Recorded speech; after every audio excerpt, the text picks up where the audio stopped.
Bonjour à tous, au nom de l'EREG, dont les trois sites sont représentés ce soir. Je suis Gérard Audibert, donc le directeur de l'EREG Lorraine, et j'aurai le plaisir de modérer cette session. Comme vous le savez, l'accès aux soins en France, ça reste assez difficile par les temps qui courent en période de post-Covid. C'est difficile de trouver un accès à des médecins, à des spécialités. En même temps, cette difficulté d'accès, elle est marquée par des disparités très importantes, des disparités territoriales et des disparités selon les spécialités. D'où l'idée qui nous est venue à l'EREG à la fin de l'année 2024 de consacrer un cycle de webinaires à la thématique de Qui va me soigner demain? Pour réfléchir ensemble à cette organisation des soins, cette restructuration des soins, cette apparition de nouvelles professions. On a décliné cette thématique sur 5 webinaires que j'espère vous avez eu l'occasion de voir. Si ce n'est pas le cas, ces webinaires sont en replay sur notre site rh.fr. Et donc ce soir, l'idée, c'était de faire un webinaire conclusif qui résumait ces 5 webinaires et en même temps, ça nous a paru intéressant de donner la parole euh, à celui qui va nous soigner demain, en tout cas un de ceux qui va nous soigner demain. Et on a demandé au docteur Geoffrey Daguerre, qui est jeune médecin de la région Champagne-Ardenne, de poser son regard sur nos différents résumés de nos différents webinaires. Donc, il y aura 3 interventions de chacune des 3 coordinatrices de chaque espace lorrain du Grand Est. La première n'est pas une coordinatrice, mais une directrice, puisque la coordinatrice est indisponible. Et donc, je vais lui donner la parole. Et après chacune des 3 interventions, on fera réagir Geoffrey Daguerre sur le thème de la première intervention. Donc, première intervention. C'est Sahar Moussa Badran, qui est la directrice de l'espace Champagne-Ardenne et qui, à l'heure actuelle, est notre directrice à tous, qui est la directrice de l'EREG. Sahar, Merci Gérard. Donc, j'ai l'honneur d'inaugurer ce rappel sur les webinaires qui ont eu lieu l'année dernière. Donc je vais commencer par le premier. Alors déjà un petit rappel des missions de l'EREG, hein, c'est informer les personnes intéressées sur des dilemmes éthiques qu'ils peuvent rencontrer lors des soins ou sur le terrain, et notamment réfléchir ensemble sur ce que veut dire le mot soigner et les enjeux actuels et futurs du soin. Donc, ce webinaire, le premier, c'était un peu un webinaire, je dirais, pour prendre l'avis des gens de terrain, des médecins, les infirmiers, enfin tous les soignants de terrain. Et on a eu l'occasion, en fait, de poser une question aux soignants. Comment les personnes donc concernées sur le terrain peuvent vivre au quotidien les réformes nationales qui sont successives sur le système de santé? Comment ne pas oublier ce qui fait sens pour toutes les parties prenantes, à savoir ce que soigner, prendre soin de l'autre dans une relation toujours spécifique, intersubjective et personnelle et très singulière entre le médecin et le malade. Et alors, quelle vision du soin face aux enjeux contemporains? Donc, un certain nombre de questions avaient été posées. Quelle vision du soin pour demain? Sommes-nous en plein désenchantement du soin? Enfin, vous voyez, toutes ces questions qu'on peut se poser quand on voit en fait, l'accès aux soins actuels. Comment exercer sa responsabilité dans des situations inédites dans lesquelles nous n'avons pas été formés? Comment réagir? Confronter les limites également, que nous ne maîtrisons pas toujours. Donc toutes ces questions ont été posées. On a eu 2 intervenants, 3 intervenants, donc une infirmière, cadre supérieur, donc madame Mélène Vauding, une jeune médecin, donc généraliste en milieu rural, le docteur Géraldine Chevalier, et une introduction du professeur Alain Léon, donc anesthésiste réanimateur, membre du comité d'orientation de l'EREG, mais également ancien directeur de l'EREG et du site Champardonnay. Alors, la première question qui a été posée par le professeur Alain Léon était plutôt, je dirais, une interrogation pour interpeller, provoquer.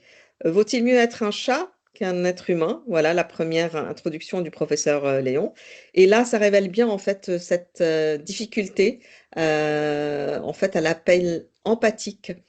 Et aussi le premier, est-ce que dans ce système de soins, je dirais productif, c'est bien la première chose qui est sacrifiée, c'est bien l'empathie. Et donc, ça part d'une expérience vécue entre deux soignantes. Et on va voir que ben, ces deux soignantes, finalement, on leur a demandé de définir le soin de leur point de vue. Et donc, l'infirmière en question, eh bien, elle présentait en premier réellement la qualité du lien qui constitue le cœur du métier de tout soignant. Au-delà de la technique, au-delà du savoir-faire, au-delà de toute la technologie que nous avons actuellement à notre disposition, c'est bien le métier de soigner, c'est bien prendre soin de l'autre. Le docteur Chevalier, quand elle a été interrogée sur la question, avait mis en exergue qu'un bon technicien ne fait pas nécessairement un bon soignant. Je dirais que, en prenant, je dirais, l'exemple de la chirurgie dentaire, on est en plein dedans, nous sommes de hauts techniciens, mais effectivement, un bon soignant n'est pas un bon technicien forcément. Donc, toutes les 2 s'accordent sur la révolution introduite, en 2002, donc d'un bien voulu par le soignant, on est passé à un bien voulu par le soigné et donc c'est le rôle du patient dans sa prise, en compte de santé, dans son acte, enfin son acte, de soin. L'autre question qui a été posée était sur, est-ce que le système de soins, constitue-t-il un obstacle, en fait, à bien soigner, à, montrer son empathie, à prendre soin de l'autre? Et on a eu en fait des idées qui sont apparues lors de cet échange. Donc à l'hôpital, il y a vraiment un problème de tension de lit, ce qu'on appelle les sentiments de pouvoir faire mieux sans jamais en avoir les moyens. Donc c'est ce qui est revenu très souvent, ça rappelle un peu je dirais la terminologie des économistes anglo-saxons qui est l'efficience. Donc toujours faire plus avec sauvegarder la qualité, mais avec des moyens constants. En libéral, eh bien, on constate pratiquement la même chose, puisque le médecin généraliste qui est en milieu rural a bien mis en exergue que l'une des formes les plus sournoises qui fait souffrir en fait les soignants, d'un point de vue éthique, c'est ce manque de temps, ce manque de moyens. Et puis le concept du patient bloqueur de lit qui cristallise la dérive, effectivement, une dérive éthique structurelle du soin. Troisième idée qui a ressurgi de ce webinaire, c'est qu'est-ce qui résiste finalement face à cette contrainte de moyens? Eh bien, cette exigence intérieure de se demander à chaque fois: «Est-ce que je fais de mon mieux?» Donc c'est réellement l'éthique personnelle du soignant. Le changement générationnel qu'il va falloir accepter puisqu'on le constate et puis le système qui doit intégrer, plutôt que, déployer ce côté, humain et empathique.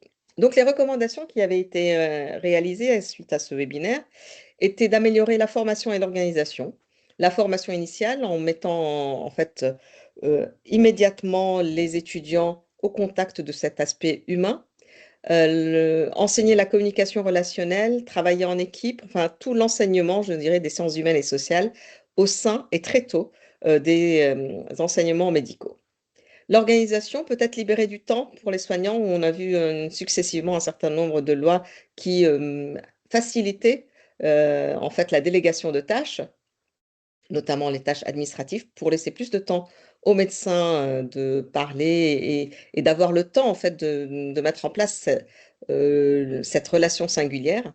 Et puis la préservation des espaces, de parole, donc la transmission, la communication, la pluridisciplinarité, je dirais un peu plus que la pluridisciplinarité, la transdisciplinarité qui est un exercice qui n'est pas toujours facile. Donc en conclusion, ce webinaire, bon, quelle était la vision? Puisque c'était la question principale qui était abordée par les intervenants. Quelle est la vision du soin? Eh bien, le soin est avant tout une relation, une rencontre singulière entre 2 personnes qui excède toujours, la technique et donc on est dans un environnement de plus en plus technique, de plus en plus, sophistiqué, mais la relation de soin reste d'abord prendre soin et ensuite soigner par les techniques dont, nous disposons. Ce n'est pas la vision donc du soin qui est en crise, mais bien les conditions qui permettent de l'exercer. Nous revenons à cette question de moyens, moyens humains, moyens techniques, moyens financiers. Euh, Toujours pour conclure sur cette question de soins, donc l'apport essentiel de ce cycle, en tout cas dans ce webinaire-là, était se demander qui va nous soigner demain. Il faut d'abord effectivement savoir ce que soigner veut dire pour ces soignants. Et visiblement, il y a une souffrance structurelle pour tous ces soignants due au fonctionnement du système de soins. Donc, la citation pour conclure ce webinaire, c'est: le soin n'est pas tant une technique à optimiser qu'une relation à protéger, fragile, exigeante, irréductible à ce que les indicateurs peuvent mesurer. Donc, voici un peu les tenants et les aboutissants, en fait, de ce premier webinaire. Donc, je vais laisser la parole à Gérard s'il veut poser des questions au docteur Daguerre.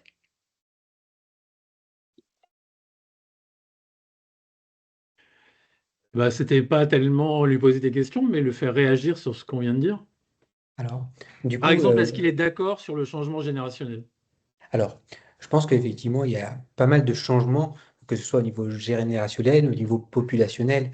Effectivement, on a l'impression, et les études le montrent, qu'il y a une population qui est de plus en plus vieillissante, il y a des nouvelles technologies qui arrivent, il y a des pathologies qui sont de mieux en plus, mieux prises en charge, avec du coup des pathologies chroniques qui arrivent de plus en plus. Et effectivement, tout ça, ça va se répercuter, c'est-à-dire que pour un même médecin, on va avoir souvent des patientèles qui vont être un peu plus âgées. Et du coup, des patientèles plus âgées avec souvent plusieurs pathologies, plusieurs comorbidités. Et c'est vrai que des patients qui peuvent être un peu plus lourds à traiter. Et du coup, qui dit lourd dit nécessité de prendre un temps qui va être nécessaire pour englober le patient dans sa globalité, de le prendre en charge dans sa globalité, et pas de traiter uniquement une pathologie donnée. Souvent, les pathologies étant liées entre elles. Après, ça, c'est une première chose au niveau populationnel. Je pense qu'il y a également aussi une modification au niveau de la démographie médicale avec une profession qui se féminise énormément. Et du coup, qui dit médecin féminin va aussi engendrer tout ce qui est vie de famille et vie à côté, et donc souvent avec des professions où il va y avoir du mi-temps qui va se mettre en place pour pouvoir gérer aussi le à côté. Et aujourd'hui, au niveau sociétal, on a l'impression qu'il n'y a plus cette envie d'exercer seul, avec une optique de mettre en place plutôt des maisons de santé ou des travails en équipe. Et du coup, c'est ce qui était reflété aussi dans cette profession, avec le côté technique et le côté délégation qu'on va gérer avec des assistantes, avec des IBA, avec des infirmières. On va essayer de s'organiser pour avoir plus de temps pour nos patients, mais également pouvoir avoir plus de temps pour soi, ou en tout cas pour ce côté social, familial et autres. Et du coup, généralement, fermer le cabinet, bah, une journée, 2 jours dans la semaine, ça peut être compliqué pour la population, et c'est pour ça qu'on a l'impression qu'il y a de plus en plus de travail en équipe, justement, pour essayer de subvenir à ces besoins.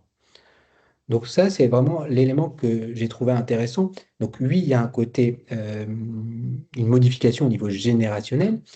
Euh, Côté vocation ou côté profession, je pense qu'il y a quand même encore des médecins qui le font par vocation, euh, sans forcément avoir ce côté profession. C'est vrai que c'était un métier vraisemblablement qui était bien rémunérateur, ça l'est encore, mais si on compare, il y a quand même une évolution au niveau financier aussi dans le temps. Donc voilà. C'est-à-dire, C'est-à-dire qu'on a l'impression que, alors c'est toutes les débats actuellement, mais au niveau inflation, les rémunérations de l'ensemble des praticiens, quelle que soit la spécialité, ne suit pas forcément l'inflation. Effectivement, la vie actuelle coûtant plus cher, il peut y avoir effectivement des répercussions avec des médecins qui vont préférer avoir un travail beaucoup plus rapide, essayer de cerner un seul problème, parce que bah, finalement, le temps dans notre profession, c'est de l'argent avec la tarification à l'acte.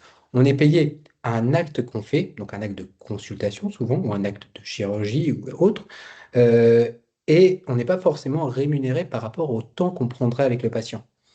Et je trouve un élément donc, qui est dommage dans la société actuelle, c'est-à-dire que qu'on passe 1 heure avec un patient ou qu'on en passe 10 minutes, ce sera la même tarification. Et du coup, je pense que ça peut amener énormément de dérives dans le sens où il va y avoir des consultations à la chaîne au détriment d'un soin de qualité. On en revient à la problématique du système de soins qui presse tout le monde.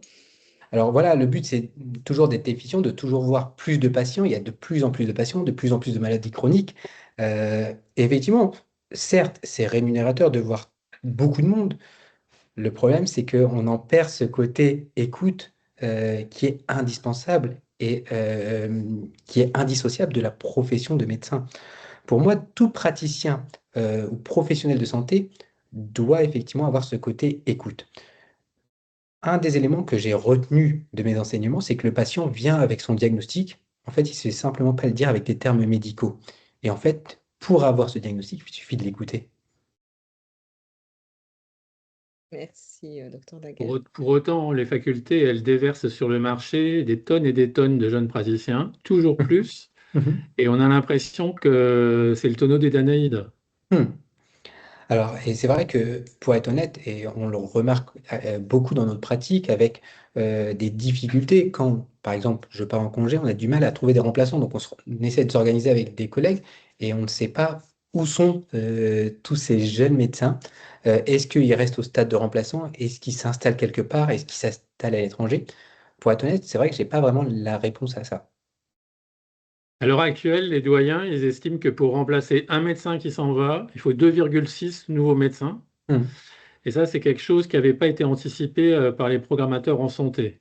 Mhm. Donc on essaye de rattraper le retard, mais il reste que la France en nombre de médecins par habitant, et c'est pas le pays le plus mal loti Mhm. de tout l'espace européen. Mhm. Si je peux rajouter quelque chose, il y a aussi une grande proportion de médecins qui s'installent, qui ne font pas de médecine générale, même s'ils sont généralistes, et qui Mhm. s'installent dans les pratiques autres, qui effectivement n'assurent pas effectivement cette permanence des soins, Mhm. et qui est aussi un facteur extrêmement important. Parce qu'il y Mhm. a aussi une demande de bien-être, hein. Enfin, la santé s'est élargie au bien-être et à d'autres préoccupations qu'assurent également certains médecins. C'est un élément qui avait été pointé à la dernière réunion de la CRSA à laquelle Hum, j'avais assisté. Quand on compte les diplômés de médecine générale, on n'a pas du tout le compte des gens qui sont médecins Mhm. généralistes et qui exercent la fonction de médecin généraliste. En fait, il y a beaucoup de diplômés de médecine générale qui font autre chose que médecin généraliste. Donc 50% d'après. ça Mhm. fausse les statistiques. 50% d'après certains. Mais c'est très difficile d'avoir des chiffres exacts. J'ai essayé, mais notamment un des représentants me parlait de 50%, oui, ce qui me semble beaucoup, mais qui effectivement correspond à une autre demande Mhm. enfin, qui de fait ne couvre pas la question du soin. Et après, il y a des spécialistes qui n'exercent pas leur spécialité. Je ne veux pas les stigmatiser, mais on cite tout le temps, et je le constate comme patient, les dermatologues. Il y a quand même beaucoup de dermatologues qui ne font pas de dermatologie, donc ça, c'est Mhm. aussi un Oui, mais problème. c'est le même problème, c'est-à-dire, oui, médecine esthétique, C'est oui, oui, ça, tout à fait. c'est ça. Et après, en Médecine fait, esthétique, c'est rendez-vous la semaine prochaine, et dermatologie, soit c'est jamais, soit c'est dans 6 mois. et Mm. si on pousse un petit peu, et c'est vrai que en médecine générale, en fait, il y a beaucoup de DU, de formation qui permet Ouais. euh, d'accéder à d'autres domaines. On peut citer la médecine du sport, on peut Mm. citer effectivement la médecine esthétique, qui se développe aussi pas mal en médecine générale. Et en fait, le point commun à tout ça, en fait, c'est simplement que le côté rémunérateur. Et on en perd ce côté humain derrière. Et là, on part vraiment sur ce côté métier-profession avec un salaire du coup qui va être plus important, où il n'y aura pas cette pression de temps en disant, bah voilà, c'est pas de la médecine, donc je peux le faire. Et finalement, je gagne mieux ma vie en écoutant un patient. Et je trouve ça dommage. Après, la médecine esthétique, je pense qu'il y en a aussi besoin dans certaines situations. Tout ce qui va être cancer, notamment de reconstruction ou autre chose. Après, effectivement, ça peut amener à certaines dérives. Et effectivement, c'est dommage. Et là, on sort complètement du domaine du soin et on perd du coup des médecins potentiels pour la gestion des patients. Mais c'est pas qu'il ne faille pas répondre à ces besoins. Le Mhm. problème, c'est que lorsqu'on programme la formation des médecins, on ne pense pas à ça. C'est-à-dire Mhm. qu'on pense effectivement à des médecins qui vont tous soigner. Ce n'est pas le Mhm. cas. Mhm. Ils vont soigner, mais ils vont s'occuper également du bien-être, ce qui n'est pas la même chose. De fait, Mhm. même si la définition de l'OMS de la santé inclut le bien-être, mais Mhm. c'est en tout cas pour la permanence des soins, la possibilité d'accéder à certains soins, généralistes ou spécialistes, hein, tu as Mhm. bien fait de le rappeler, Gérard. Il y a aussi Mhm.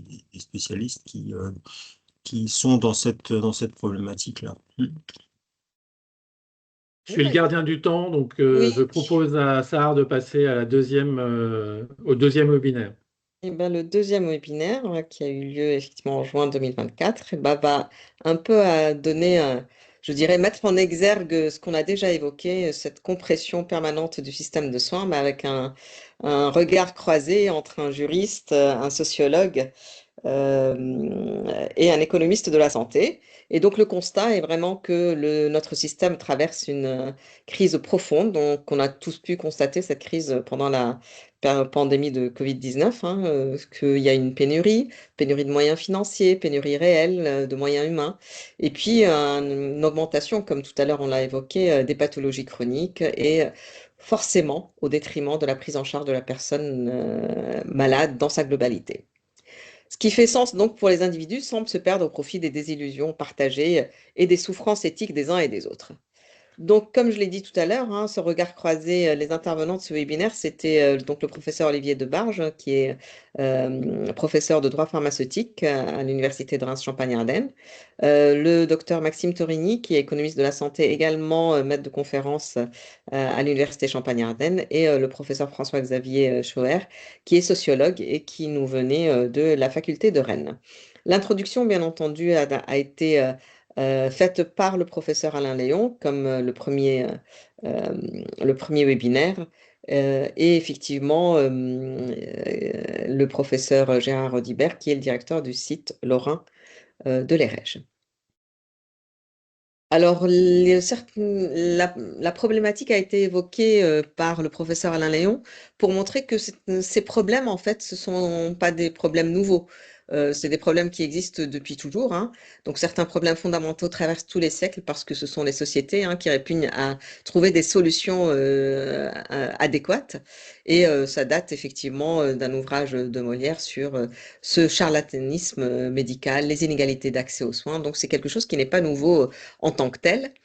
Et donc, ce deuxième webinaire va prolonger le premier en élargissant la focale sur cette vision subjective des soignants, sur leurs pratiques. Et il s'agit donc de comprendre le fonctionnement. Nous avons donc commencé par une intervention du docteur Torini sur le système de soins, donc qui a évoqué la mise en place de l'assurance maladie avec toutes ses ambitions d'universalité et de solidarité. Alors, universalité que nous n'avons pas encore atteint, hein, mais de solidarité qui est un fondement principal du système de soins. Et le problème, c'est que ce système a été conçu pour une économie en croissance juste après la Deuxième Guerre mondiale et que nous arrivons à une période où on est beaucoup moins en croissance et que les demandes ne sont plus du tout les mêmes.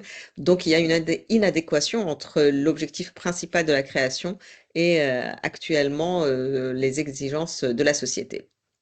Donc, il y a sur ce point de vue du docteur Torini, qui met en exergue le vieillissement démographique, l'explosion des maladies chroniques, le chômage, les coûts médicaux. Et donc, forcément, toutes ces problématiques vont inverser le mouvement vers l'universalité, alors au détriment peut-être de certains choix à faire. Notamment, il met en exergue la difficulté, je dirais, mise en avant par la T2A, donc qui domine ce financement hospitalier et qui, comme tout à l'heure l'a évoqué le docteur Daguerre, va inciter à une dérive d'une manière ou d'une autre, et donc qui va être au détriment du temps relationnel qui est consacré par le soignant aux soignés. Donc, l'argument central du docteur Torini, c'est les soignants ne sont pas de simples agents économiques. Malheureusement, notre système économique a été pensé comme l'économie généraliste. Or, l'économie de la santé est très particulière puisque la santé est un bien qui est très particulier et que c'est un bien que l'on ne décide pas, en fait, ou que l'on ne maîtrise pas de A à Z. Le sociologue, lui, évoque un choix historique qui est assumé. Donc, la France avait choisi la liberté plutôt que l'égalité à l'accès. Et effectivement, ce choix n'a jamais été débattu ni assumé publiquement, mais il est imposé par une accumulation de réformes partielles, par des mesures de droite à droite et à gauche, par les différents plans de santé publique que nous avons pu vivre dernièrement, en tout cas depuis 2004. Donc c'est un choix historique et dans ce choix historique, on voit bien que les conséquences sont documentées et vécues à la fois par les soignants et par les soignés. Les délais d'attente s'allongent de 4 à 10 jours, voire 5 semaines chez les spécialistes. Les territoires ruraux sont particulièrement touchés, désertés. Et donc cette notion de désert médical recouvre bien les réalités plus complexes que la seule densité des médecins sur le territoire. La France compte environ 230 000 médecins, mais donc ce chiffre masque des réalités contrastées, donc on vient de l'évoquer, hein, sur les spécialités et qui est difficile en fait à cerner si chacun ne suit pas exactement la spécialité qui lui a été, enfin qu'il a choisie. La suppression du numerus clausus donc n'a pas résolu le problème, alors on est en numerus apertus et par expérience et en tant qu'enseignante, je peux vous dire que nous avons perdu et en quantité et en qualité. Donc le regard du juriste, c'est celui du professeur de Barge qui, lui, en fait, rappelle effectivement que le système de soins a été conçu comme une protection juridique à l'accès aux soins. La santé était un droit et donc est toujours un droit. Donc son application bute sur des contradictions que le droit seul ne peut pas résoudre.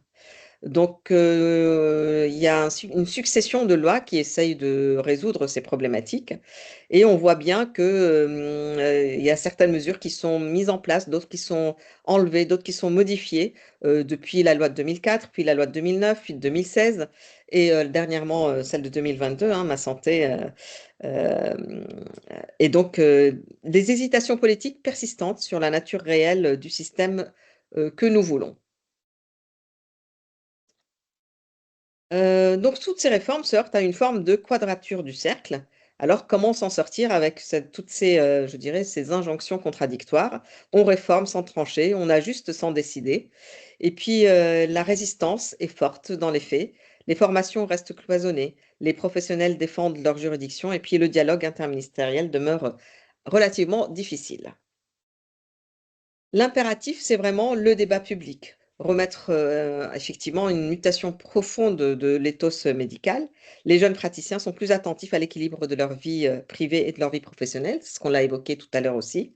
Effectivement, ça n'était peut-être pas prévu dans les plans d'économie de la santé, ni dans l'évolution sociétale actuelle. Heu, Au fond, donc le débat public sur le système de santé que nous voulons collectivement reste à ouvrir. Il reste beaucoup de questions qui ne sont pas résolues. Alors tout le monde se renvoie la balle, mais la question, taboue sur les ressources doit être réellement abordée sans détour.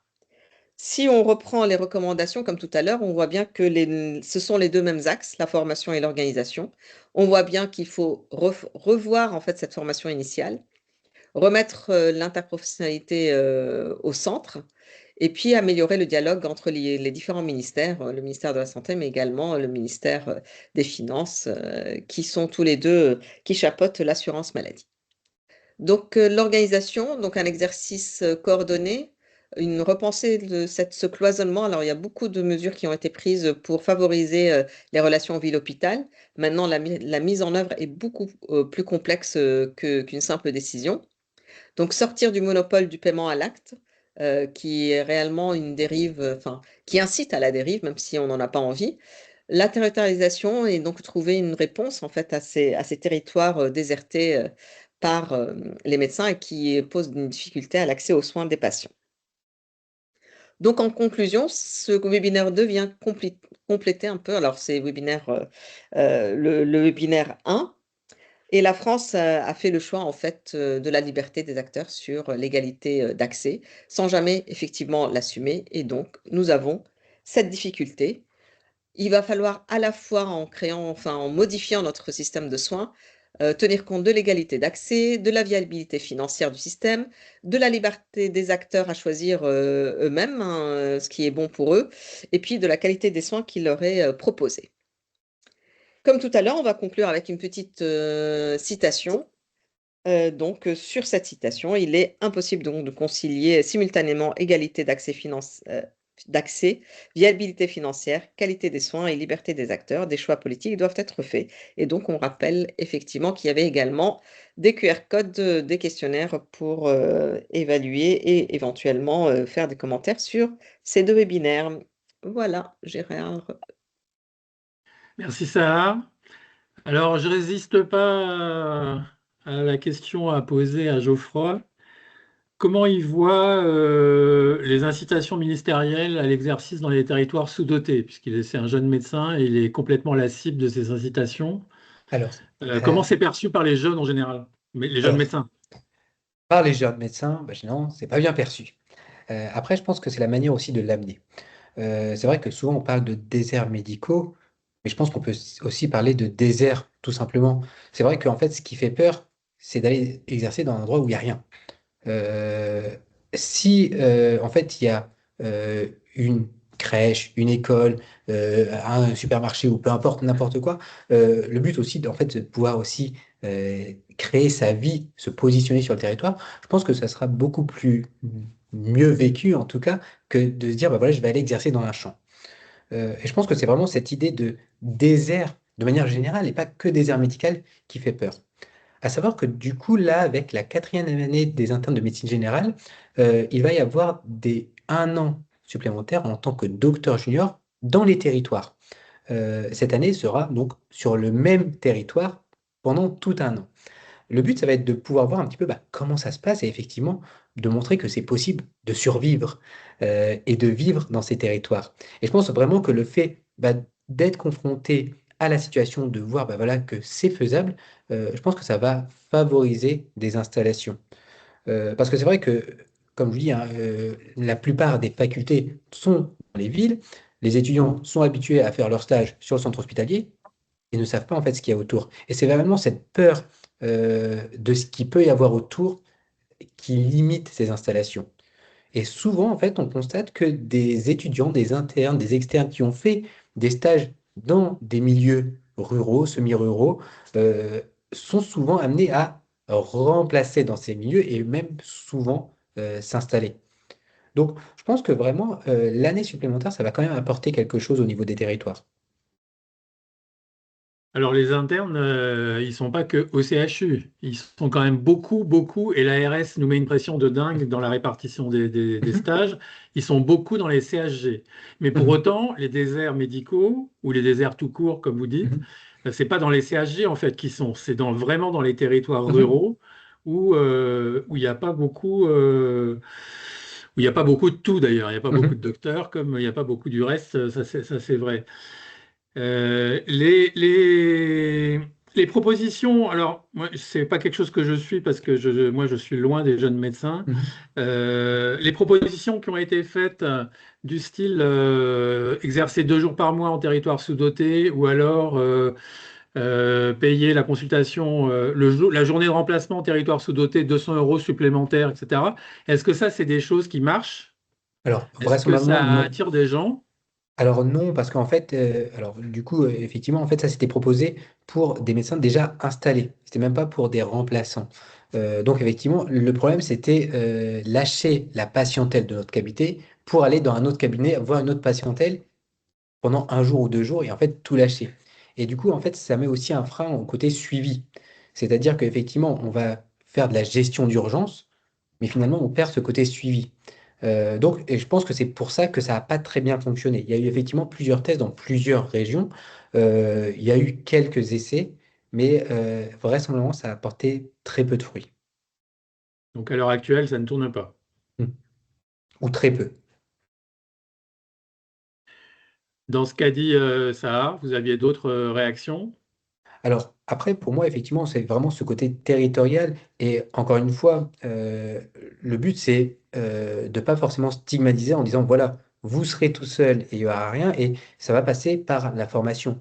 Et c'est vrai que nous, au sein de la faculté, bah, on fait effectivement déjà des formations pour nos internes, et peut-être que ce serait plus judicieux de le faire même plus tôt pour voilà, bah, comment gérer un cabinet, comment communiquer avec le patient, et voir en fait tous les ressources.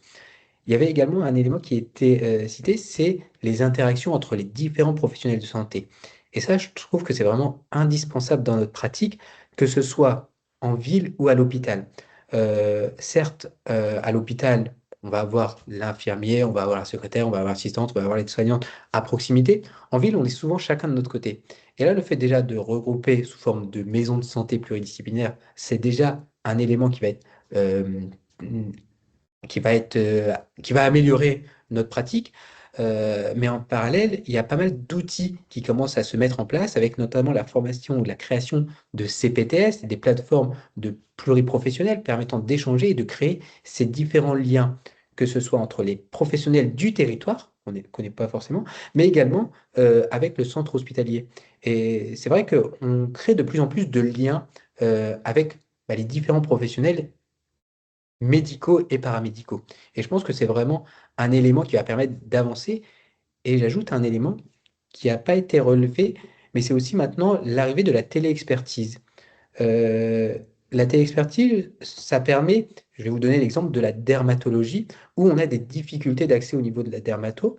Eh bien, en consultation, quand j'ai une lésion qui est atypique, alors je passe un coup de dermatoscope et j'envoie une photo à un dermato, même s'il n'est pas dans la même ville, qui va déjà donner un premier avis en disant bah oui, faut le faire voir rapidement, ou non, ça peut être surveillé pendant 6 mois.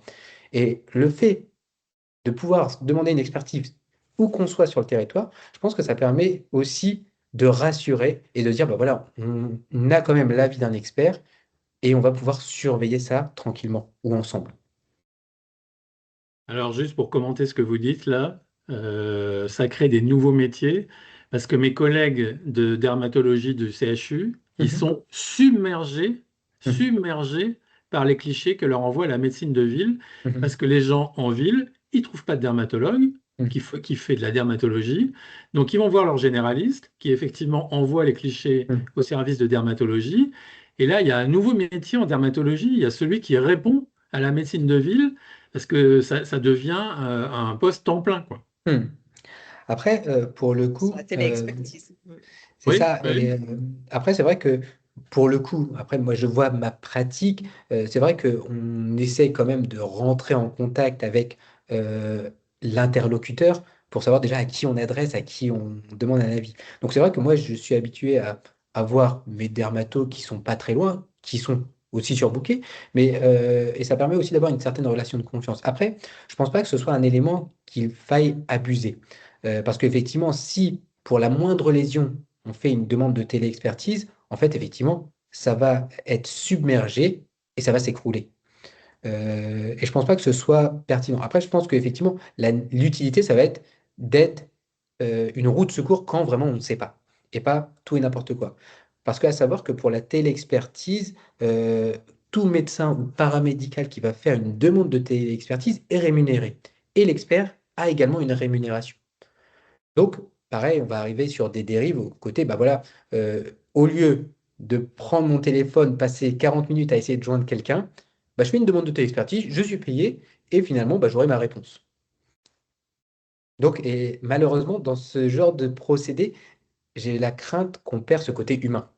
Et je pense on y viendra après, mais c'est de plus en plus aussi l'arrivée de l'IA, l'intelligence Moi, artificielle, j'allais le dire.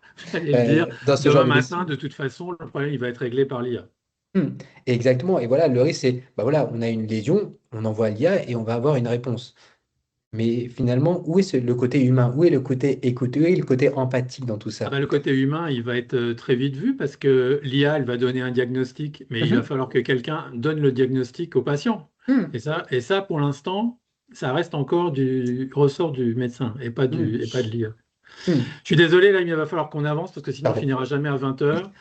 Et donc, je vais donner la parole à Bénédicte Thirier de l'espace Lorrain pour le webinaire suivant. Oui, alors bonsoir. Je vais vous présenter le webinaire qui a été fait. Alors, il faut juste que je partage mon écran. Hop, qui a été fait sur les personnes en situation de handicap et notamment leur accès aux soins.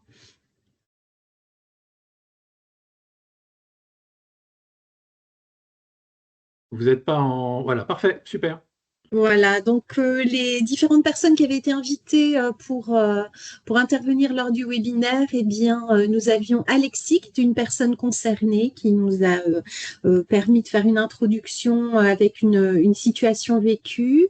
Ensuite, la docteure Carole Carollet, chef de service des urgences du CHRU de Reims. Le docteur Stéphane Carnin, chef de pôle de gériatrie et médecine au Centre départemental de repos et de soins de Colmar. Et ensuite, le professeur Alain Léon, qui est ancien directeur de l'ERES Champagne-Ardenne. Alors, l'introduction a été faite par le docteur Patrick Karcher, directeur du site d'appui alsacien. Il nous avait rappelé la définition de l'Organisation mondiale de la santé. Toute personne a droit à la prévention en matière de santé et de bénéficier de soins médicaux dans les conditions établies par la législation et les pratiques nationales. C'est sous le prisme du handicap que ce webinaire nous a invités à porter un regard sur l'accès aux soins. L'expérience d'une hospitalisation dans un service d'urgence est souvent une épreuve pour les personnes en situation de handicap et particulièrement lorsqu'elles se retrouvent seules. C'est cette expérience que nous a relatée Alexis, qui nous a expliqué sa situation lorsqu'il s'est trouvé emmené aux urgences pour quelques points de suture au niveau de la tête. Il n'a pas pu être accompagné par une personne de sa structure d'hébergement et donc il nous explique combien le temps a été long et ce séjour a été vraiment un véritable moment de détresse. Ensuite, eh bien, la docteure Carole Carollet, qui est chef de service, je vous le disais tout à l'heure, des urgences au CHU de Reims, nous a exposé la démarche appliquée dans son unité et notamment qu'une des difficultés réside dans le fait que les patients sont accueillis et pris en charge par rapport à la gravité de leur pathologie et non sur un critère de handicap. Et cependant, il y a un travail conjoint qui est mené avec l'équipe Handi Relais de l'hôpital qui a permis une prise en considération de la personne dans son individualité et en prenant en considération ses difficultés. Alors, elle met également en avant, on en parlait déjà tout à l'heure à plusieurs reprises, l'importance de la formation des étudiants en médecine, avec notamment des stages de mise en situation dans des lieux d'accueil des personnes en situation de handicap, en sus de cette formation théorique. Et cette expérience, elle permet aux étudiants d'appréhender la relation de soins particulière nécessitée par le handicap. Et ce stage est bien sûr accompagné de formations théoriques avec, on en parlait tout à l'heure aussi, un accent sur cette nécessité d'empathie lors de la relation de soins avec le patient. Alors à l'entrée, on va expliquer un petit peu comment se passe l'accueil des personnes en situation de handicap au CHU de Reims. Et bien à l'entrée, l'infirmière d'accueil et d'orientation, c'est une personne qui a un rôle fondamental parce que c'est elle qui va avoir ce premier contact avec la personne en situation de handicap. Elle va l'identifier et elle va aussi notamment identifier son accompagnant. Et c'est à cette personne accompagnatrice qu'elle va donner un badge qui va lui permettre de rester aux côtés de la personne qui l'accompagne tout au long de la prise en soin. Donc, pour que l'équipe s'occupe de la personne en situation de handicap, eh bien, il est beaucoup plus simple lorsqu'une feuille de liaison a été complétée par l'équipe de la structure par laquelle la personne en situation de handicap est adressée. Autant se faire qu'elle vient d'une structure. Et en fait, cette feuille de transmission met en valeur plusieurs choses. Tout d'abord, les ressources forces de la personne, sur quoi est-ce qu'on peut compter pour que ça se passe bien. Elle met aussi en avant les difficultés de la personne en situation de handicap, ce à quoi il faut faire particulièrement attention. Et elle décrit également précisément le motif de la consultation, ce qui permet de faciliter les choses et la communication avec la personne concernée. Et donc, c'est l'infirmière d'accueil qui s'assure de l'installation confortable de la personne soignée et qui donne les explications les plus complètes possibles sur les suites qui vont être données en termes d'actes de soins. Que va-t-il se passer? Quels soins vont être donnés? En termes de temporalité également. Et elle va veiller à ce que l'équipe du service soit bien identifiée par la personne en situation de handicap, mais aussi par la personne qui l'accompagne, parce que c'est bien cette équipe qui va prendre le relais.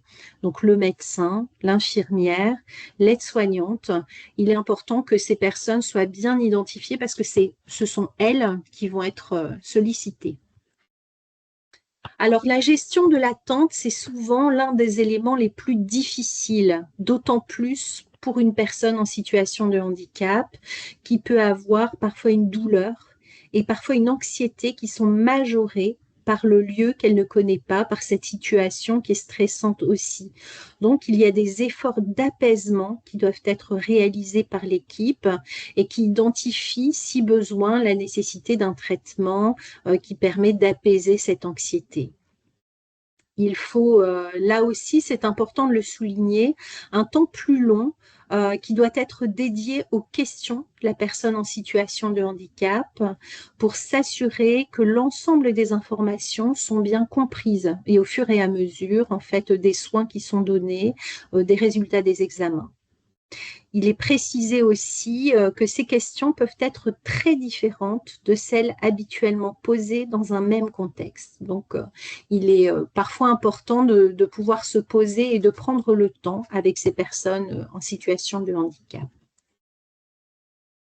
Les conclusions de la prise en charge sont souvent transmises par écrit à la structure d'hébergement de la personne soignée et si besoin, il y a aussi une facilitation en donnant en fait le traitement à prendre dans les 24 premières heures pour faciliter la tâche aux accompagnants ou aux structures dans lesquelles la personne va revenir, leur donner le temps de se rendre à la pharmacie. Ce qui va être important également dans la prise en charge, c'est que les soignants s'assurent que le traitement et notamment la forme du traitement est bien adaptée à la personne. Modalité, par exemple, ne pas donner un comprimé si la personne a des difficultés à la déglutition, favoriser la prise de sirop, par exemple, ou de solutions buvables. Voilà, donc un nouveau temps d'attente, parfois long, est nécessaire pour la prise en charge par un véhicule pour le retour. C'est un temps qui n'est pas à négliger non plus.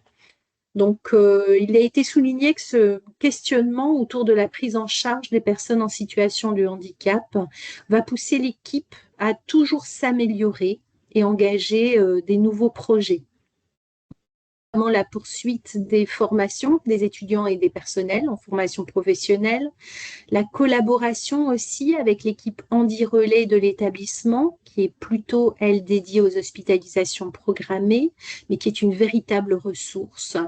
Ensuite, la sensibilisation à l'utilisation du baromètre handifaction dont je vais vous parler juste après. Également l'utilisation des écrans de diffusion dynamique du service pour la sensibilisation des patients, notamment à la prise en charge plus rapide des personnes en situation de handicap. Et elle nous expliquait aussi qu'une vidéo de présentation était en projet pour pouvoir accoutumer les personnes en situation de handicap au lieu avant toute nécessité d'hospitalisation. Donc, c'est un moyen qui est utilisé pour dédramatiser et limiter l'anxiété générée par un lieu inconnu qui est fréquenté d'autant plus dans une situation de douleur et de détresse, d'inconfort. Donc, c'est bien la prise en considération de ce facteur temps et la connaissance mutuelle de tous les acteurs du réseau. On parlait tout à l'heure de travail en réseau, de plus en plus de liens entre la ville et l'hôpital, aussi des structures extra-hospitalières et les hôpitaux, pour prendre en charge les personnes en situation de handicap. C'est bien ce réseau qui permet une meilleure prise en charge. Alors, nous avons eu l'intervention du docteur Carnin, qui, lui, a désiré mettre l'accent sur la double peine portée par les personnes en situation de handicap lorsqu'elles vieillissent. Tout d'abord, une perte d'autonomie, ensuite des maladies cancéreuses ou parfois liées au vaisseau viennent souvent aggraver l'état de santé des personnes concernées. Et la recherche de structures adaptées à leur handicap est souvent rendue difficile par cette nécessité de soins lourds. On se rend compte que les structures, alors déjà c'est compliqué de trouver une place en EHPAD, mais ces EHPAD ne sont souvent pas adaptés à leur situation. D'où la difficulté de trouver des structures adaptées à ces personnes. Ensuite, le professeur Alain Léon nous a présenté en détail le baromètre Handifaction, qui est basé sur 36 500 questionnaires remplis par des personnes concernées. Il a mis notamment en avant le nombre élevé de refus de soins, ayant pour conséquence le fait que 17% des personnes n'ont pu, en définitive, effectuer le soin prescrit. Et ce baromètre permet d'identifier les freins à l'accès aux soins des personnes en situation de handicap. On peut noter que 44% de ces personnes ont déclaré « on n'a pas voulu de moi ». Lorsque l'accès aux soins est effectif, on observe la plupart du temps une acceptation de la personne accompagnante, une explication des soins satisfaisante ainsi qu'une bonne prise en charge de la douleur. Pour conclure, le professeur Alain Léon a insisté sur la nécessité, encore une fois, de former les étudiants pour que cette expérience auprès des personnes handicapées vienne enrichir leur regard de soignant ainsi que leur pratique. Et il ajoute que l'adaptation et la réflexion à la prise en soin des personnes en situation de handicap permettent un questionnement qui est profitable à tous.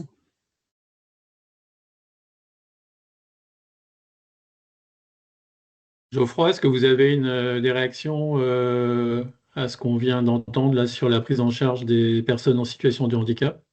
Alors, du coup, par rapport à la première partie concernant l'hospitalisation ou la gestion d'urgence, très peu, parce que finalement, quand on reçoit, nous, au cabinet, un patient en situation de handicap, soit il est accompagné, soit c'est nous qui nous déplacions en visite, et généralement, il est dans son environnement. Donc, on n'a pas forcément cet élément. Après, c'est vrai que ça va être sur l'adaptation au niveau des traitements, les différentes prises en charge, comprendre un refus ou pas. Et ensuite, ça va être tout ce qui va être orientation, parce qu'effectivement, souvent, c'est pas évident de gérer tout l'à côté de la pathologie par rapport au handicap. Alors, de plus en plus, on a effectivement des équipes qui sont autour du patient, et souvent, on a des référents qui permettent aussi d'accompagner le patient. Et une dernière chose, ça va être pareil au niveau des structures. On a de plus en plus d'assistantes sociales qui sont formées à ça, qui permettent de trouver au mieux des places adaptées pour les patients en situation de vieillissement et de handicap. À Reims, vous êtes relativement en pointe sur la formation des étudiants en médecine Alors, dans le milieu du handicap, avec des stages dans le milieu du handicap. Comment non, au niveau, c'est apprécié par les élèves, par les étudiants en médecine? c'est assez restreint quand même. On a en fait une sorte de formation de demi-journée dans les structures par rapport, en fait, pour faire découvrir, mais c'est encore assez restreint. Il y a un souhait de le développer? Alors, Alors, je vais répondre juste pour la fac de médecine. En fait, ils ont un stage en deuxième année où ils sont, je dirais, à l'intérieur des établissements médico-sociaux pendant un certain temps, donc par demi-journée, par semaine, etc., pour valider leur stage et faire la rencontre, en fait, entre la personne handicapée et le soignant. Ça n'est pas dans le cadre du soin, c'est dans le cadre de la rencontre pour lever les barrières. Mais c'est ça, démystifier. C'est ça. Alors, nous, en dentaire, ça se passe en 6e année, hein. La 6e année, pour le coup, ils font un stage, enfin, les 10 qui choisissent l'aspect handicap ne font que des soins pour les personnes en situation de handicap, ils font plus rien à côté. Ah, mais c'est ça, c'est pas toute la promotion. Il y en a 10 qui choisissent. Ouais, c'est ça. 10 sur 90, donc c'est pas énorme, mais c'est déjà ça. D'accord. Et pour les étudiants en médecine? Et pour les étudiants en médecine, en fait, nous, c'est effectivement au niveau de l'internat, donc effectivement sur la 6e année, où en fait, on va venir proposer, pareil, des structures, justement pour faire découvrir, mais pareil, ça se passe toujours sur la base du volontariat. Alors en fait, ils ont une obligation dans leur maquette de faire des stages chez différents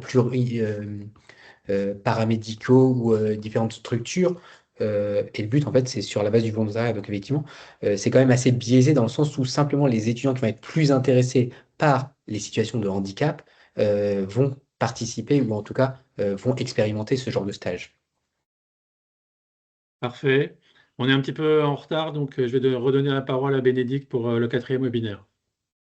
Oui, très bien. Alors, je vais vous parler de l'avenir de la psychiatrie. Donc, on a fait un focus sur cette discipline. Le temps de mettre en route mon diaporama, voilà. Alors, nos invités lors de ce webinaire du 4 mars 2025, c'était le professeur Alain Léon qui nous a fait l'introduction. Nous avions ensuite le docteur Schmitt, psychiatre et président de la Conférence nationale des présidents de CME de CHS. Nous avions Madame Christine Ligeron, une infirmière en pratique avancée en psychiatrie, et la docteure Caroline Soler, chef de service de l'EPSIAD, équipe psychiatrique de soins intensifs à domicile. Alors, l'introduction du professeur Alain Léon nous a brossé un portrait de l'évolution de la psychiatrie, notamment les origines stigmatisantes qui sont empreintes de déshumanisation et de culture de l'enfermement. Elles ont été illustrées par de nombreux films dans les années 70. On peut citer Family Life de Ken Loach, l'histoire d'une adolescente qui sombre dans la folie au milieu d'un monde particulièrement hostile, et Vol au-dessus d'un nid de coucou de Milos Forman, qui décrit le quotidien de détresse et de solitude des patients à travers le regard de McMurphy, qui simule la folie pour éviter la prison.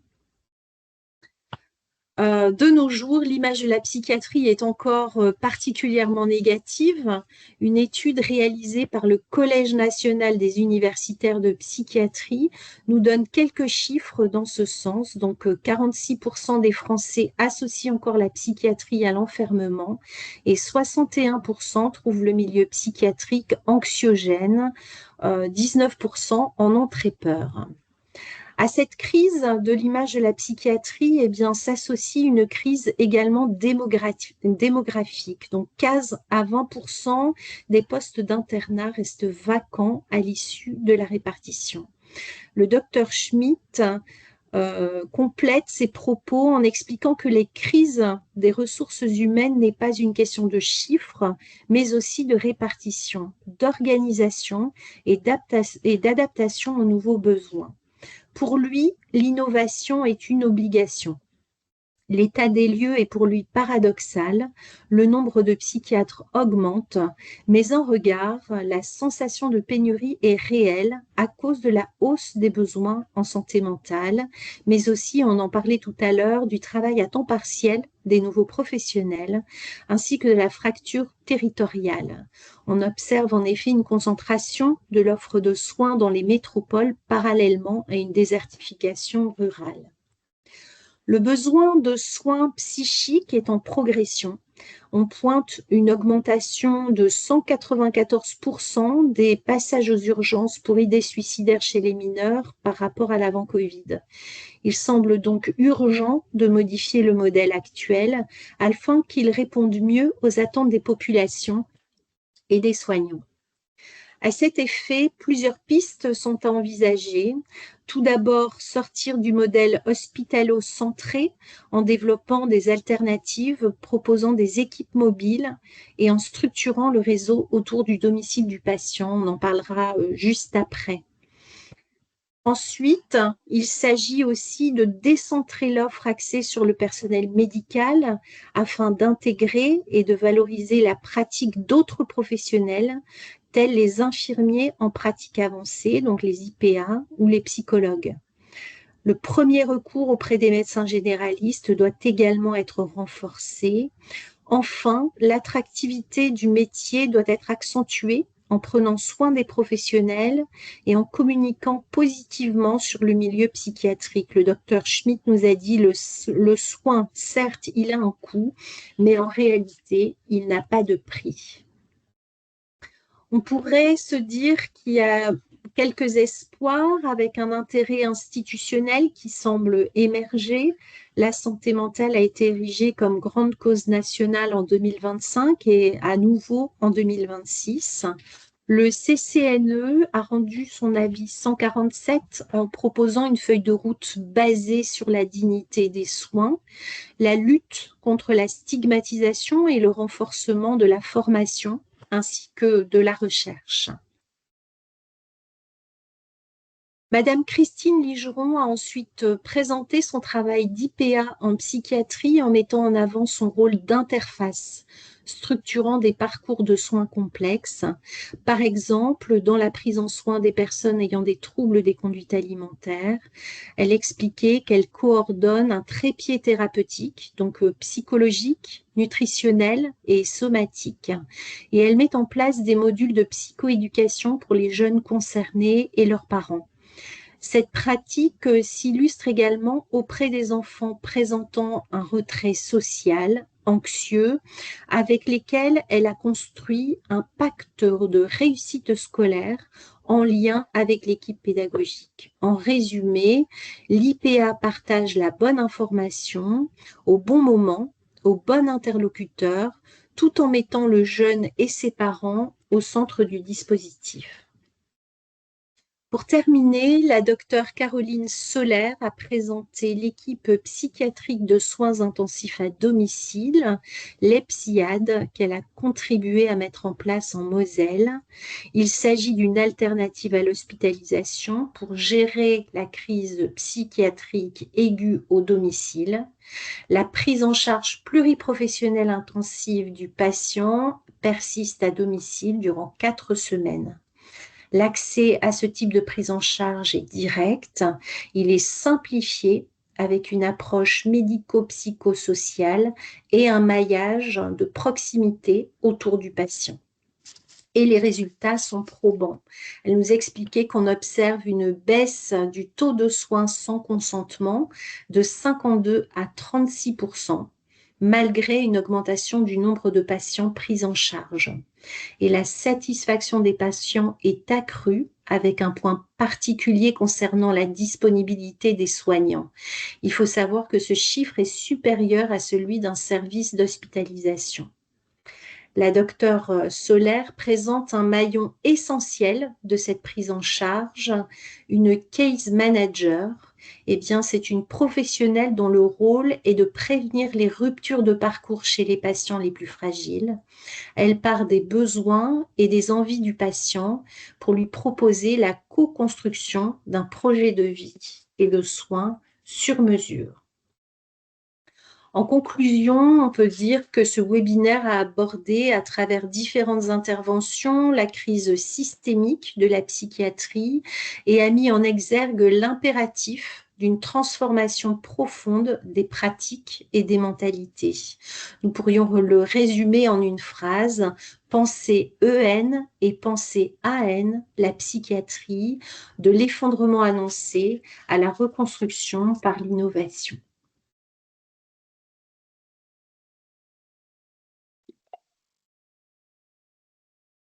Merci Bénédicte. Alors la psychiatrie, c'est peut-être un peu plus éloigné de la médecine générale, mais est-ce que les généralistes font aussi cette constatation d'une augmentation des besoins en santé mentale? Alors, Est-ce que ça se sent? oui, et beaucoup en fait. Alors, c'est éloigné, mais je vais vous dire que pour être honnête, pour plusieurs médecins généralistes, c'est quasiment 50% de notre activité. Parce que finalement, en fait, toute pathologie va engendrer une certaine répercussion psychique. Donc lui, il y a une grosse difficulté au niveau psychologie, au niveau de la faculté de médecine. Depuis 3 ans, on a créé des enseignements de psychothérapie, justement pour enseigner ça aux jeunes praticiens, parce que c'est vrai que l'accès au psychiatre est de plus en plus difficile, avec souvent des délais qui sont allongés, facilement 2 à 3 mois, en tout cas dans ma ville. Et c'est vrai que aujourd'hui, il y a vraiment un gros besoin. Il y a eu la mise en place de Mon Soutien Psy, et permettant la prise en charge des consultations avec un psychologue au niveau de l'État. Et je pense que ça est vraiment une grande aide pour le côté non médicamenteux pour les patients. Après, nous, au niveau médecine générale, on va gérer déjà le premier recours. On va déjà introduire, si besoin, un antidépresseur, un anxiolytique. Mais souvent, il y a quand même besoin d'une expertise quand l'évolution n'est pas favorable. Et ça, effectivement, il y a un gros manque au niveau de la médecine de ville pour l'instant. Mon soutien psy, pour moi, ça ne peut pas remplacer le psychiatre. C'est-à-dire que Ah. il y a besoin d'une consultation qui débrouille la partie somatique, la partie thérapeutique. Et effectivement, la psychothérapie, après, elle peut être réalisée par le psychologue. Mais le switch complet du psychiatre au psychologue, ça me paraît un Alors, tout pour petit moi, peu c'est dangereux, quoi. complémentaire. À C'est savoir que complémentaire, bon, on est d'accord. c'est complémentaire. Et à savoir un élément qui m'a vraiment surpris, mais on a découvert ça justement en faisant ces enseignements de psychothérapie. Les psychiatres ne sont pas formés en psychothérapie. Ils sont formés uniquement sur le côté médico-médical avec justement les thérapeutiques, mais pas tous les psychiatres sont formés en psychothérapie. Et c'est pour ça que je pense que c'est vraiment complémentaire.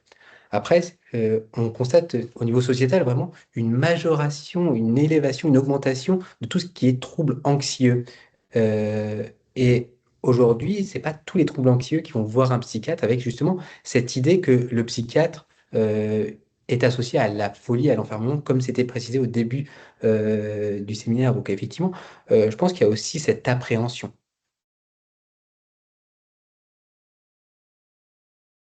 Ok. Eh bien, si on veut avoir un tout petit peu de temps pour les questions, merci beaucoup. Et je vais passer la parole à Laure Pêche de Strasbourg pour le compte-rendu du dernier webinaire sur les personnes vulnérables. Bonsoir, est-ce que vous pouvez me confirmer que vous avez bien à l'écran le diaporama? Parfait. Tout est bien.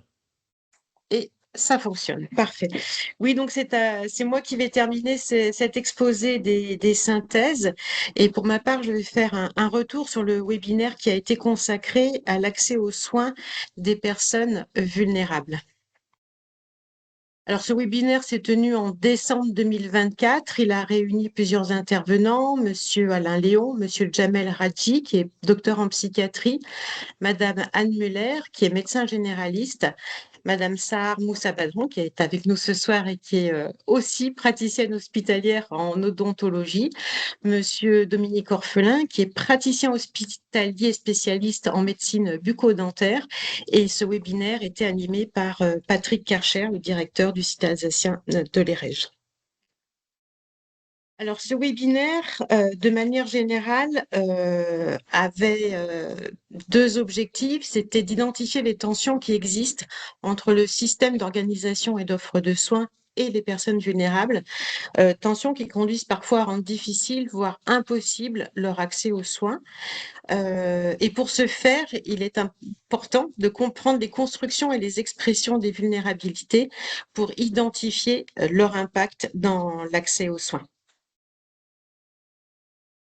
La synthèse que je vous propose est organisée autour de 4 points qui sont les titres de mes chapitres à venir. On va se pencher sur l'organisation du système de soins et se demander s'il n'est pas lui-même un facteur de fragilisation dans justement cet accès aux soins. Quelles difficultés ont été relevées par les intervenants de ce webinaire pour l'accès aux soins? Quelles pistes d'action aussi ils ont exposées et proposées? Et puis se poser une question sur finalement quelle est notre responsabilité à tous dans l'accès aux soins des personnes vulnérables. Alors le soin s'adresse L'organisation du soin, pardon, on peut se demander si elle n'est pas en soi un facteur de fragilisation dans l'accès aux soins. Est-ce que cette organisation n'exacerbe pas finalement la fragilité et rend les personnes vulnérables? En effet, le système de soins, l'organisation du soin s'adresse mal aux personnes en situation de vulnérabilité dans notre société, où c'est généralement l'individu qui va vers le soin et rarement le soin qui accueille l'individu. Or, les personnes qui sont éloignées des lieux de soins, alors parce qu'elles sont sans domicile fixe, parce qu'elles sont migrantes, parce qu'elles hybrident langue et culture, parce qu'elles sont incarcérées ou bien parce qu'elles vivent dans des établissements spécialisés, vivent à l'écart, pardon, voire en marge des structures sociales ordinaires où la demande explicite de soins et le fait d'en recevoir sont considérés comme normales. Alors, il semble nécessaire que le soin aille vers ces personnes. Il s'agit d'une action qui est volontaire, qui peut s'écarter d'une pratique indiquée comme habituelle et qui repose sur une prise de responsabilité active et affirmée à l'égard des autres. C'est par exemple le travail des médecins qui interviennent en milieu carcéral qui redonne finalement aussi, au-delà de la pratique médicale, qui redonne un sens aux soins, ça va être très difficile de le dire, pour montrer que le soin s'ancre aussi dans une humanité et une action de justice au-delà des préjugés que l'on peut avoir à l'égard de certaines personnes. Le soin s'adresse mal également aux personnes qui vivent dans la rue parce que les professionnels ne sont pas toujours outillés finalement pour une clinique de la précarité. Pour entrer en lien, aller vers celui ou celle qui s'est éloigné des lieux sociaux communs, qui est en non-demande, voire parfois qui renonce à certains objets sociaux dont la santé fait partie. D'ailleurs, parfois, ce rejet s'inscrit dans une stratégie identitaire d'auto-exclusion de la personne. Pour comprendre tout ça, il faut pouvoir aller vers les personnes et comprendre leur construction psychique. C'est ce que nous a expliqué M. Radji.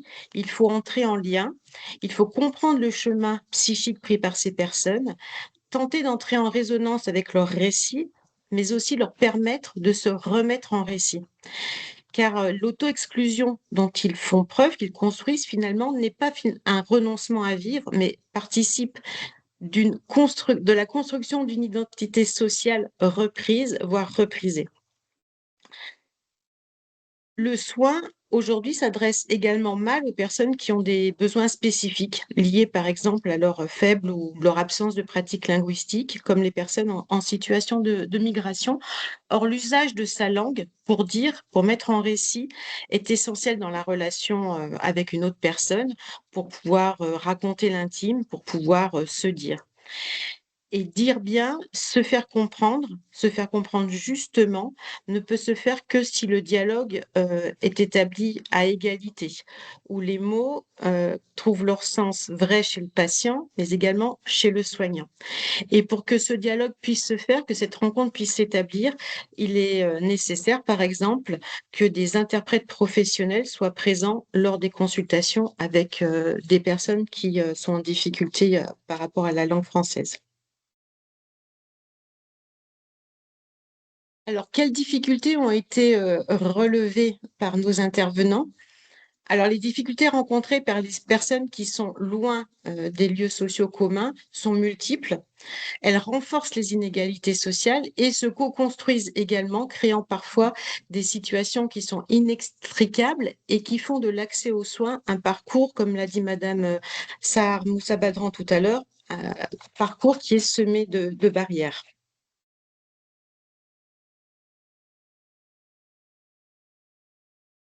Alors, on observe, ou en tout cas les intervenants nous ont fait observer que le système de soins finalement est peu outillé pour accueillir les personnes qui vivent notamment avec des handicaps. C'était le cas de toutes les barrières qui ont été montrées, toutes les difficultés que peuvent rencontrer, auxquelles se heurtent les personnes en situation de handicap pour accéder aux soins bucco-dentaires, qui va de l'impossibilité à exprimer ce besoin, à être compris et accompagné dans ses besoins, jusqu'à l'impossibilité ou la possibilité d'accéder à un rendez-vous et à un lieu où la pratique puisse les accueillir correctement.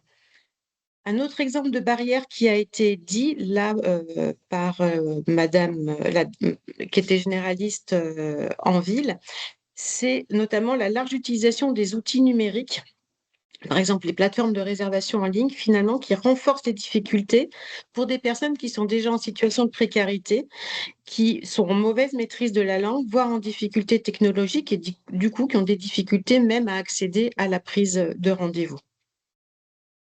Alors, le système de soins lui-même génère des discriminations supplémentaires évidentes, notamment à l'égard de personnes qui sont déjà dans ces situations difficiles, qui font face à des refus de soins, comme on l'a évoqué tout à l'heure, en raison de leur situation administrative ou bien en raison de leur handicap. Un autre élément qui a été cité par nos intervenants, c'est finalement la mauvaise connaissance des personnes qui sont éloignées du soin. Et cette méconnaissance, elle peut générer des difficultés, des préjugés sur les difficultés potentielles de leur prise en charge et de leur accompagnement. Et cela relève à la fois d'un manque de formation, d'information qui a été fait au préalable auprès des praticiens.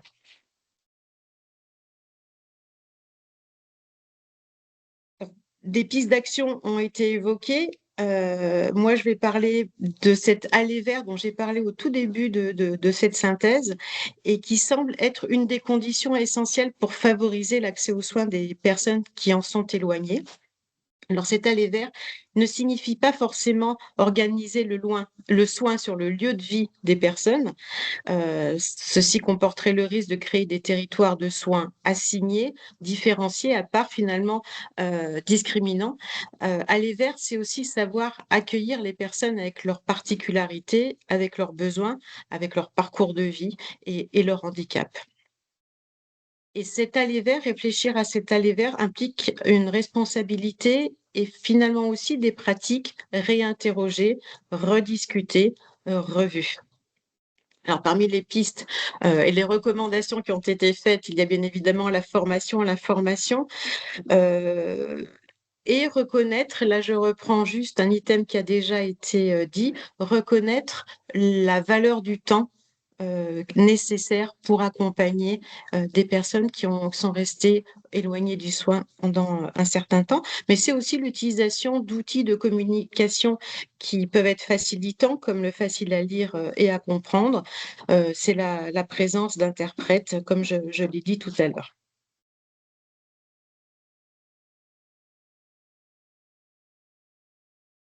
Alors, en conclusion, la résolution ou la tentative de résolution de cette tension entre un système de soins qui pose le droit d'accès aux soins pour tous et la difficulté, voire l'empêchement d'accéder aux soins pour de nombreuses raisons, invite à réfléchir à une éthique de la responsabilité, parce qu'organiser l'accès aux soins pour tous, c'est aussi s'interroger sur les responsabilités. Cette responsabilité, elle concerne tous les individus, la société, dans ce qu'elle dit de préjugés, dans ce qu'elle met en œuvre, des outils, des financements qu'elle autorise aussi, et de ce qu'elle demande aussi. On recoupe un petit peu avec la question des choix qui avait été évoquée lors du webinaire numéro 2.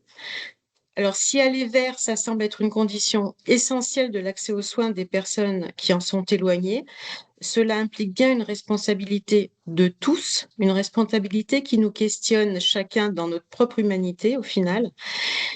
Et je vais simplement conclure cette synthèse avec la citation d'Emmanuel Lévinas qui nous dit, ou nous demande à réfléchir sur cette phrase: être moi, c'est être responsable de l'autre sans attendre la réciproque. Et peut-être qu'on reboucle avec une éthique de la responsabilité. Voilà.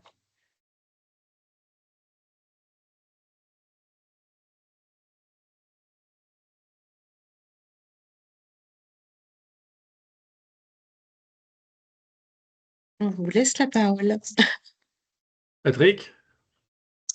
Ah oui, je pensais que tu terminais en demandant. Alors, docteur Daguerre, vous avez une réaction par rapport à cette dernière intervention éventuellement? Alors oui, je vais laisser une petite note, mais c'est vrai que c'est des situations qui sont compliquées parce que c'est vrai que là, aujourd'hui, alors moi j'ai la chance d'avoir une secrétaire, mais de plus en plus de collègues, en fait, se tournent vers des sites internet pour la prise de rendez-vous ou des messageries téléphoniques ou autres. Et du coup, on perd toujours ce lien humain et malheureusement, dans les situations de précarité, c'est compliqué effectivement d'avoir accès. À savoir que souvent, le fait d'avoir déjà été en contact ou d'avoir rencontré ce genre de personnes, en fait, on comprend vite qu'il y a une histoire derrière. Et il y a une personne derrière qui a un vécu particulier qui est singulière. Et c'est vrai qu'en fait, on comprend que toute notre profession se base sur ces singularités. Et c'est vrai que ça relève aussi de ce côté professionnalisme, d'accompagner tous les patients, quel que soit son milieu culturel dans lequel il s'est développé et son histoire qu'il a eue par le passé.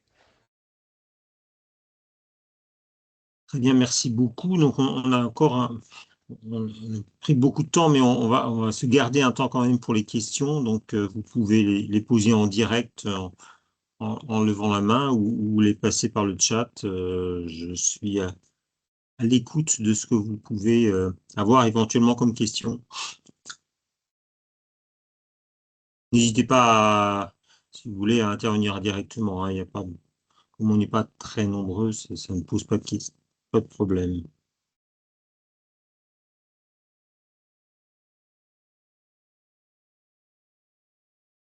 Pas de questions, du coup? Si. Je vois dans le chat Madame Catherine qui est en train d'écrire. Oui, Et je voilà. crois que Madame Van der Lib a la main levée également. Voilà. Donc, vous pouvez prendre la main, Madame Van der Lib, en attendant la question de Catherine. Alors, en fait, je ne suis pas sûre d'avoir vraiment une question. C'était plutôt une façon de réagir à ce qui a été dit, même si je n'ai pas vu les webinaires et que je vais donc regarder ce que vous avez fait dans les différents webinaires. C'était surtout de me dire, quand il y a eu ces réflexions sur le handicap, je me disais que, en fait, quand on dit qu'il faut leur poser des questions, il faut qu'on les accompagne. C'est vrai qu'à un moment donné, eh ben, dans les structures médico-sociales, il n'y a pas forcément les moyens de les accompagner. Ça, c'est une première chose. Et la deuxième chose, c'est que ben, il y a des personnes en situation de handicap eh ben, qui ne comprennent pas ce qu'on leur dit, ni les questions qu'on leur pose. J'habite dans un habitat participatif dans lequel habitent des personnes en situation de handicap. Psychique, entre autres, bah, c'est très difficile hein, de communiquer vraiment, ou des personnes qui ont des traumatismes crâniens, etc. Et elles ne se souviennent pas de ce qu'on leur dit, mais souvent elles ne disent pas qu'elles ne comprennent pas. Et donc là aussi, il y a quelque chose éventuellement à réfléchir parce qu'il faut beaucoup plus de temps pour ça. Donc ça, c'était plutôt un partage sur peut-être des vécus aussi, hein, ou des accompagnements de personnes en situation de handicap. Et il y a des choses que j'ai retrouvées aussi dans les personnes vulnérables. Donc, je ne suis pas encore sûre qu'on ait bien réfléchi à ce que ça veut dire soigner tout le monde. Voilà. Oui, tout à fait. Enfin, vous remettez le doigt sur deux éléments qui ont été abordés en boucle, notamment la formation, effectivement, pour pouvoir effectivement imaginer ce que peut ressentir une personne vulnérable, une personne en situation de handicap. Il faut un minimum de formation, de confrontation, notamment lors des études avec les différents publics, ce qui est en cours de réalisation, mais reste encore relativement à l'état d'ébauche. Donc ça, c'est un élément important. Et puis le deuxième point que vous abordez, c'est celui du temps. Oui, effectivement, communiquer avec une personne en situation de handicap, communiquer avec une personne vulnérable, mais ça a été évoqué également à plusieurs reprises, ça nécessite vraiment qu'on bénéficie davantage de temps, parce que c'est parfois complexe, que ça nécessite d'y revenir à plusieurs reprises, hein, ça a été souvent dit, hein, pour l'instant, ça reste une vraie question ouverte, hein. Ça a été dit à plusieurs reprises, notamment sur la question du consentement, notamment de ces publics. Ça ne peut jamais être un moment, c'est un processus. Et un processus, ça nécessite d'y revenir à plusieurs reprises, avec éventuellement des outils différents. Et donc, tout ça, c'est une question effectivement importante. Alors, il faut déjà connaître les outils, ce qui n'est pas nécessairement toujours le cas. Et il faut ensuite avoir la possibilité d'en essayer plusieurs, hein. Enfin, ça, c'est sur mon expérience personnelle. Ça ne marche pas du premier coup. Donc, il faut avoir du temps également. Et ça, c'est effectivement une vraie question. Et alors, Ceci dit, pardon. oui, pardon. Ceci dit, il faut quand même au départ avoir une volonté d'accueillir. Et ça aussi, c'est quelque part, on met souvent en avant le manque de personnel, il est tout à fait flagrant, mais il faut aussi avoir une volonté d'accueil. Ça s'apprend également, hein, ça fait partie très certainement de la formation et peut-être des insuffisances de la formation. Alors, j'avais une autre question à propos de quelque chose que disait le médecin docteur Daguerre, qui était à propos de ce que vous avez évoqué, qui était le changement générationnel.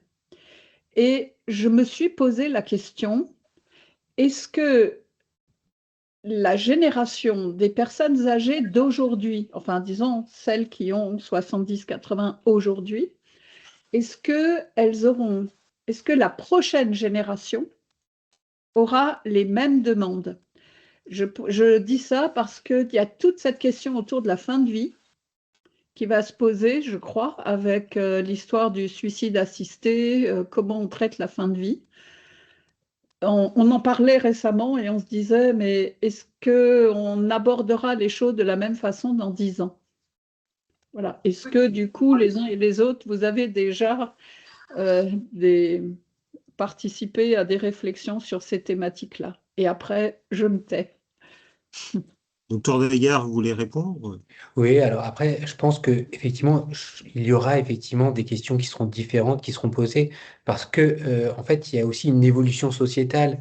Je pense qu'effectivement, il y a plusieurs années, c'était hors de question de parler de fin de vie, et là, de plus en plus, effectivement, c'est une question qui se pose. Et je pense qu'effectivement, avec les avancées et les réflexions qui vont avancer avec la société, il y aura très probablement des modifications, une adaptation et une arrivée de questionnements qui vont en découler. Donc je pense qu'effectivement, en fait, ces questionnements découlent aussi de questionnements sociétal plus général et du coup d'un environnement sociétal un peu plus général. Oui, si je peux compléter de mon expérience de très vieux gériatre, oui, c'est évident que chaque génération a des attentes et des demandes différentes. Ça a été bien montré que finalement, aussi bien du côté des professionnels, et on l'a dit à plusieurs reprises, que du côté des usagers, ben, les attentes ne sont plus les mêmes. Parfois, elles sont en friction d'ailleurs, hein, parce que, Voilà. mais elles se modifient au fur et à mesure, et il faut effectivement, ça fait partie de la question de la relation de soins et de la façon dont on peut la réfléchir et surtout l'adapter. Est-ce qu'il y a encore d'autres questions éventuellement avant que... Non. Parce que là, il me revient de conclure. Alors, je vais conclure assez rapidement parce que conclure sur les conclusions, toujours un peu difficile, hein. Le cycle avait finalement deux objectifs principaux, informer, je reprends ce qui avait été écrit, informer les personnes intéressées sur la dilemme éthique que peuvent rencontrer les acteurs du soin sur le terrain et réfléchir ensemble à ce que soigner veut dire face aux enjeux actuels et futurs. Et finalement, ben, on a bien vu peut-être, notamment lors de ces différents résumés, que ces dilemmes éthiques sont en grande partie en relation avec la question de la relation de soin et de ce que veut dire soignant, et c'est ce que veut dire soigner, pardon. Et c'est vrai que cette question du soin et de la façon dont on réfléchit le soin est une question tout à fait importante. Alors ça a été dit à plusieurs reprises et de façon différente. D'une part parce que le soin est devenu de plus en plus technique, et que si la relation de soin n'est pas bien pensée, bien le patient finit par être invisibilité derrière son double d'image, son double de résultats biologiques, et que cette relation de soin, ben, là aussi sur ma vieille expérience, ben, elle a été très profondément modifiée par les techniques au fur et à mesure. Face aux impératifs économiques, elles ont toujours existé, hein, quand on regarde la sécurité sociale, l'histoire de la sécurité sociale, et ça a été également redit lors du webinaire, il y a déjà une contestation et une crainte d'un déficit l'année après de son instauration. Donc ça, c'est pas vraiment nécessairement nouveau. Mais par contre, ce qui est très certainement nouveau, c'est la T2A. Elle a été évoquée à plusieurs reprises, et pas tellement la T2A, c'est l'idée que finalement, ce qui est important et ce qui doit être valorisé, c'est peut-être l'acte, et donc une fois de plus la technique. et que finalement, les soignants ou leur nombre sont peut-être moins importants, et cette inadaptation finalement du nombre des soignants, notamment aux nouveaux besoins des soignants, avec une complexification médicale, mais également sociale, et puis on l'a dit à un moment, avec une modification également des attentes en termes de bien-être, en termes dans d'autres termes, pose également question. Ensuite, l'introduction de nouveaux partenaires. Alors, ça a été évoqué, les infirmières en pratique avancée. On a évoqué également les pairs aidants. On n'a pas eu le temps d'évoquer le numérique, mais également qui modifie nécessairement la relation de soins, puisqu'elle va se mettre en place dans cette relation, avec des relations finalement à 3, 4, 5, et qu'il faudra également très certainement réfléchir. Et puis également, face aux modifications du profil des patients, qui fait que la relation ne peut plus uniquement se faire, et ça a été évoqué notamment dans la session sur les situations de handicap, entre le soignant et le soigné. Il faut également intégrer les aidants, parce qu'ils sont importants, et que si on ne fait pas cet effort-là d'élargir la relation de soins aux aidants, on passe à côté de choses très importantes. Alors, d'une part, on néglige l'aidant, ce qui est toujours très mauvais, parce qu'il est essentiel. Et en plus, on perd des informations qui vont nécessairement conduire à une moins bonne prise en soin du soigné, et donc de l'aider. Et puis ensuite, une modification des attentes des soignés, hein, on l'a également dit, avec un élargissement des besoins au-delà du soin, hein, et notamment du bien-être, du mal-être parfois, hein, notamment dans l'augmentation des demandes de consultation psychiatrique, mais également des soignants, hein, dont les objectifs de vie ne sont plus les mêmes, hein, et on ne peut plus envisager, et avec raison, hein, je le dis, de faire comme le faisait ma génération, 60-70 heures par semaine. Ce n'est pas bien, ce n'était jamais bien, mais là, l'évolution de la société nous le dit encore plus. Donc je pense qu'il y a toujours encore un besoin vraiment important de réflexion sur le soin, et au-delà, cette réflexion sur la relation de soins, elle implique nécessairement une réflexion sur le système de soins, et celle-là, on l'a bien senti au fur et à mesure de nos réflexions sur la relation de soins. On ne peut pas développer une relation de soins saine si le système de soins n'est pas lui aussi adapté à ces différentes modifications. On peut regretter que les états généraux de la bioéthique, donc vous savez qu'ils sont en train de se réaliser, n'aient pas retenu finalement la réflexion sur le système de soins. On a quand même voulu maintenir cette réflexion dans le cadre de ce webinaire conclusif, et ça me semble important, parce qu'on ne peut pas réfléchir à la relation de soins sans réfléchir le système de soins qui va avec. Et le système de soins et le système de formation, ça a été évoqué également en boucle. On ne peut en aucun cas avoir une relation de soins évolutive face aux nouveautés si on ne réfléchit pas au fur et à mesure l'évolution également du système de soins et de la formation. Voilà ce que je dirais peut-être en conclusion. Et puis, je vous remercie au nom de l'EREJ et tous ceux qui ont participé, d'y avoir également participé. Et comme d'habitude, vous savez, vous pourrez accéder également d'ici quelques jours, quelques semaines, non, quelques jours, à ce webinaire sur notre chaîne YouTube. Je vous souhaite une bonne soirée et au plaisir de vous revoir. Bonne soirée à tous. Bonne soirée à tous. Merci. Bonne soirée à tous. Merci, bonne soirée. Au revoir. Merci. Au revoir. Au revoir.